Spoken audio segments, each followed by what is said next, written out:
சினிமாவில் துணிச்சலாக நடிப்பவர்கள் அரசியலில் துணிச்சலாக செயல்பட மாட்டார்கள் என்ற சொல்லை உடைத்து காட்டியவர் கேப்டன் விஜயகாந்த். தமிழக அரசியலில் துணிச்சல் மிகுந்த அரசியல் கட்சி தலைவராக கேப்டன் விஜயகாந்த் அவர்கள் உருவெடுத்தார். கடந்த 2011ஆம் ஆண்டு சட்டப்பேரவைத் தேர்தலில் வெற்றி பெற்று எதிர்க்கட்சி தலைவராக கேப்டன் விஜயகாந்த் அவர்கள் தேர்வானார். அப்போது தமிழ்நாட்டின் முதலமைச்சராக ஜெயலலிதா அவர்கள் இருந்தார். இந்த நிலையில் சட்டசபை கூட்டத்தொடரில் பால் மற்றும் மின்சார கட்டண உயர்வு குறித்து தேமுதிக சட்டமன்ற உறுப்பினர்கள் கேள்வி எழுப்பினார்கள். அப்போது அதிமுக தேமுதிக எம்எல்ஏக்கள் இடையே கடும் வாக்குவாதம் ஏற்பட்டது.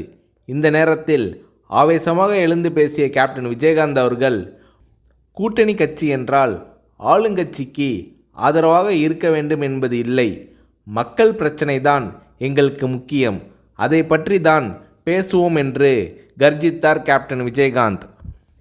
இந்த நேரத்தில் ஜெயலலிதா அவர்களும் கேப்டன் விஜயகாந்த் அவர்களும் மாறி மாறி கடும் விவாதத்தில் ஈடுபட்டனர்.